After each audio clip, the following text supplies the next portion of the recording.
പാണക്കാട് സാദിഖ് അലി തങ്ങളെ അപകീർത്തിപ്പെടുത്തുന്ന രീതിയിൽ ഫേസ്ബുക്കിൽ പോസ്റ്റിട്ട ആളെ തിരിച്ചറിഞ്ഞു. പെരിന്തൽമണ്ണ സ്വദേശി മുഹമ്മദ് റോഷൻ എന്ന കാപ്പ കേസ് പ്രതിയാണ് സംഭവത്തിന് പിന്നിലെന്ന് പോലീസ് വ്യക്തമാക്കി. വ്യാജ ദൃശ്യങ്ങളും ഫോട്ടോകളും കാണിച്ച് 15 കോടി രൂപയാണ് ഇയാൾ ആവശ്യപ്പെട്ടത്. പെരിന്തൽമണ്ണയിലെ മാളിലേക്ക് പാണക്കാട് സാദിഖ് അലി തങ്ങളുടെ ബന്ധുവിനെ വിളിച്ചു വരുത്തി അവ്യക്തമായ ചില ദൃശ്യങ്ങൾ കാണിച്ചാണ് ഇയാൾ പണം ആവശ്യപ്പെട്ടതെന്നാണ് പോലീസ് എഫ്ഐആറിൽ പറയുന്നത്. സംഭവത്തിൽ പ്രതി മുഹമ്മദ് റോഷൻ ഇപ്പോൾ ഒളിവിലാണ്. ജനുവരി 31 വൈകിട്ട് 5 മണിയോടെയാണ് പരാതിക്കാരനെയും സുഹൃത്തിനെയും പെരിന്തൽമണ്ണയിലെ ഒരു മാളിലേക്ക് പ്രതി വിളിച്ചു വരുത്തിയത്. അതിന് പിന്നാലെ പ്രതിയുടെ മൊബൈൽ ഫോണിലെ ചില അവ്യക്തമായ ഫോട്ടോകളും ചില വീഡിയോ ക്ലിപ്പുകളും കാണിച്ചു കൊടുക്കുകയും ഇതൊക്കെ പ്രചരിപ്പിക്കാതെ ഇരിക്കണമെങ്കിൽ 15 കോടി രൂപ തനിക്ക് നൽകണമെന്ന് ആവശ്യപ്പെടുകയും ചെയ്തു. ആവശ്യപ്പെട്ട പണം നൽകിയില്ലെങ്കിൽ ദൃശ്യങ്ങൾ സോഷ്യൽ മീഡിയ വഴി പ്രചരിപ്പിക്കുമെന്നും ഇക്കാര്യം പുറത്ത് പറയുകയോ അല്ലെങ്കിൽ പോലീസിൽ പരാതിപ്പെടുകയോ ചെയ്താൽ പരാതിക്കാരനെ വധിക്കുമെന്നും ഈ പ്രതി ഭീഷണിപ്പെടുത്തിയതായും പോലീസ് എഫ്ഐആറിൽ പറയുന്നുണ്ട്. പരാതിക്കാരൻ പണം നൽകാൻ തയ്യാറാകാത്ത സാഹചര്യത്തിലാണ് കഴിഞ്ഞ ദിവസം ഷാനു എന്ന വ്യാജ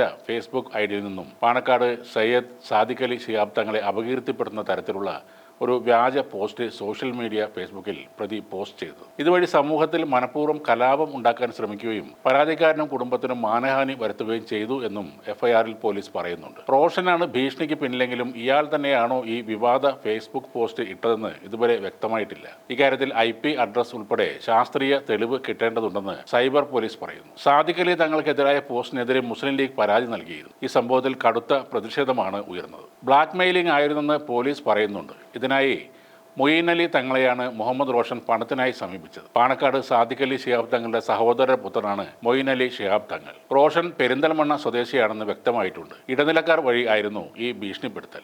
ഷാനു എന്ന ഫേസ്ബുക്ക് പ്രൊഫൈലിലായിരുന്നു ആദ്യം പോസ്റ്റ് പ്രത്യക്ഷപ്പെട്ടത്. മുസ്ലിം ലീഗ് നൽകിയ പരാതിയിൽ സൈബർ ക്രൈം പോലീസ് കേസെടുത്തതിന് പിന്നാലെ ഈ അക്കൗണ്ട് അപ്രത്യക്ഷമാകുകയും ചെയ്തു. VPN സാങ്കേതികവിദ്യ ഉപയോഗിച്ച് തായ്വാനിൽ നിന്ന് ലോഗിൻ ചെയ്താണ് അക്കൗണ്ട് പ്രവർത്തിപ്പിച്ചതെന്നാണ് പ്രാഥമിക വിവരങ്ങൾ സൂചിപ്പിക്കുന്നത്. മറ്റു രാജ്യത്തിന്റെ IP അഡ്രസ്സാണ് ഇതിനായി ഉപയോഗിച്ചിരിക്കുന്നത്. VPN ഉപയോഗിച്ച് ഇന്ത്യയിൽ നിന്ന് വേണമെങ്കിലും തായ്വാനിൽ നിന്ന് പോലെ പോസ്റ്റ് ഇടാവുന്നതാണ്. ഇതിനെ തുടർന്നാണ് സാദിഖ് അലി തങ്ങളുടെ വ്യാജ ചിത്രങ്ങൾ കാട്ടി ബന്ധുവായ തന്നെ കാപ്പ കേസ് പ്രതി മുഹമ്മദ് റോഷൻ ഭീഷണിപ്പെടുത്തിയെന്ന് കാണിച്ച് മൊയ്ൻ അലി തങ്ങൾ മലപ്പുറം SP-ക്ക് ഒരു പരാതി നൽകിയത്. ഈ പരാതിയിലാണ് പെരിന്തൽമണ്ണ പോലീസ് മുഹമ്മദ് റോഷനെതിരെ ഇപ്പോൾ കേസെടുത്തത്. പാണക്കാട് സാദിഖ് അലി തങ്ങൾക്ക് നേരെ ഈ ആരോപണം വന്നപ്പോൾ മുതൽ ഇത് CPM സൈബർ അണികളുടെ പണിയാണെന്ന് ലീഗിന്റെ ആരോപണമുണ്ടായിരുന്നു. പിന്നീട് അവരുടെ സംശയം സംഘപരിവാർ അണികളിലേക്ക് എത്തി. ഇനിയിപ്പോൾ വിശദമായി ചോദ്യം ചെയ്താലേ ഇതിന് പിന്നിലുള്ള ആളുകളെക്കുറിച്ചും അവരുടെ ഉദ്ദേശത്തെക്കുറിച്ചും വ്യക്തമായി മനസ്സിലാക്കാൻ പറ്റുകയുള്ളൂ.